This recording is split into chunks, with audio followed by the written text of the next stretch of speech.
अस्सलाम वालेकुम, welcome to step up tech. जैसे कि आपको पता है कि हमारा टॉपिक मेडिकल बिलिंग के रिलेटेड है। हम आपको मेडिकल बिलिंग का बेसिक टू एडवांस लेवल का कोर्स करवा रहे हैं, जिसके अंदर हम आपको बेसिक इंफॉर्मेशन जो है एडवांस लेवल की, बेसिक लेवल की, वो हम आपको अपनी वीडियोस के थ्रू बताते रहते हैं। जी, तो आज का जो टॉपिक है वो हमारा रिलेटेड टू एआर है, अकाउंट रिसीवेबल के। अकाउंट रिसीवेबल की क्या रिस्पॉन्सिबिलिटीज होती हैं, बीइंग एआर इन मेडिकल बिलिंग आप क्या वर्क परफॉर्म करते हैं। तो चलते हैं हम अपनी फर्स्ट स्लाइड की तरफ, जिसके अंदर आपको कुछ वर्ड नजर आ रहे होंगे, जैसे कि what happened when a claim is denied. क्या होता है कि जब एक क्लेम सबमिट करती है मेडिकल बिलर, एक मेडिकल बिलिंग की एक टीम, जब किसी भी इंश्योरेंस कंपनी को, तो वो क्लेम डिनाई क्यों हो जाता है, उसकी कुछ स्पेसिफिक रीजंस होती हैं, या स्पेसिफिकली उसको कौन हल करता है, वो अकाउंट रिसीवेबल की रिस्पॉन्सिबिलिटी के अंदर आता है। चलो मैं आपको साथ साथ डेफिनेशन पढ़ती जाऊंगी, साथ साथ आपको एक्सप्लेन करती जाऊंगी। When a claim is denied by an insurance, then its account receivable department due to fulfill the requirement of the payer. तो इसका मतलब ये है कि जब एक क्लेम जो है वो डिनाई होता है इंश्योरेंस कंपनी के थ्रू, तो फिर अकाउंट रिसीवेबल यानी कि एआर की रिस्पॉन्सिबिलिटी होती है उस डिपार्टमेंट की कि वो इस रिक्वायरमेंट को फुलफिल करके क्लेम को दोबारा सबमिट करवाए और जो है वो पेमेंट विड्रॉ करवा सके। There could be several reason when a claim is denied by a payer. ये बहुत सारे रीजंस हो सकते हैं जिनकी बेस पे कोई भी क्लेम जो है वो डिनाइड होता है पेयर के थ्रू। Working on denied claim along with the claim which have no corresponds with insurance is called AR. वो उन डिनाइड के ऊपर क्लेम्स के ऊपर वर्क किया जाता है जिसके ऊपर हमें कोई फ्रूटफुल रिजल्ट या रिस्पॉन्स नहीं मिल रहा होता इंश्योरेंस कंपनी की तरफ से। ठीक है, जब हम क्लेम सबमिट करवा देते हैं तो, और इसको कौन हल कर रहा होता है, इसको अकाउंट रिसीवेबल हल कर रहा होता है। ठीक है, ये डिनाइड जो आते हैं इनको फुलफिल करके क्लेम विड्रॉ करवा के देते हैं, जो किसकी रिस्पॉन्सिबिलिटी में आता है, अकाउंट रिसीवेबल के। जी, तो चलते हैं हम अपनी नेक्स्ट स्लाइड की तरफ, जिसमें मोस्ट कॉमन डिनायल्स को हाईलाइट किया गया है कि इसमें कौन कौन से होते हैं। Claim is not on file. Claim is not on file का मतलब है it means that claim is not receivable by the pair.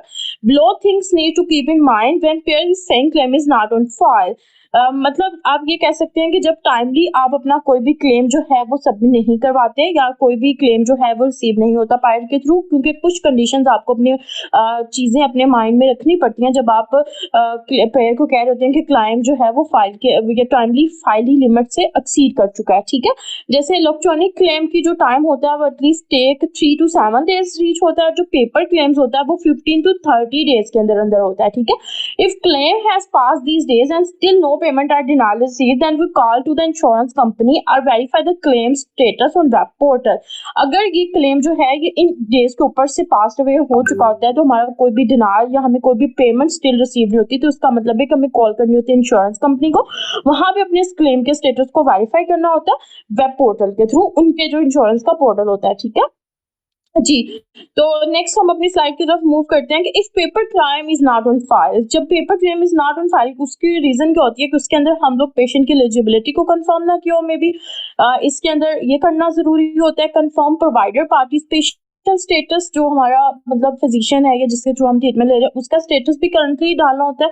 Confirm mailing address कि हम कहाँ पे इसको इंश्योरेंस, किस इंश्योरेंस को कर रहे हैं, उसके अंदर पेयर की आईडी मेंशन करनी होती है और फैक्स नंबर, ठीक है, ये मेंशन करने होते हैं। अगर आप पेपर क्लेम जो है वो सबमिट करवा रहे हो, अगर इस किस्म की चीजों के अंदर कोई इशू आता है तो आपका पेपर क्लेम जो है वो फाइल नहीं हो रहा है, टाइमली लिमिट उसकी एक्सीड कर जाती है, या आप में उस किसी किस्म का डिनाइल आ जाता है, तो आपने जब भी कोई क्लेम सबमिट करवाना है तो ये चीजें जो है वो आपको याद होनी चाहिए कि इनको आपने खासूसी तौर पे याद रखना है। ठीक है जी, तो चलते हैं हम अपनी नेक्स्ट स्लाइड की तरफ, जिसके अंदर है if electronic claim is not on file. इसके अंदर क्या आ सकता है, इसमें हमारी ईडीआई के रिजेक्शन आ सकते हैं, इसमें पेशेंट की एलिजिबिलिटी की हमने कंफर्म करना होता है, वही सेम प्रोवाइडर का participation status, mailing address, pair ID, fax number if anything available. ठीक है, तो ये सारी चीजें आपको मेनली याद होनी चाहिए कि जब भी आप कोई भी क्लेम सबमिट करवा रहे हो, अकाउंट रिसीवेबल यानी एआर की क्या रिस्पॉन्सिबिलिटी है और उसने किस तरह करके टाइमली इसको डिनाइल को जो है वो पूरा फुलफिल करवाना है। ठीक है जी,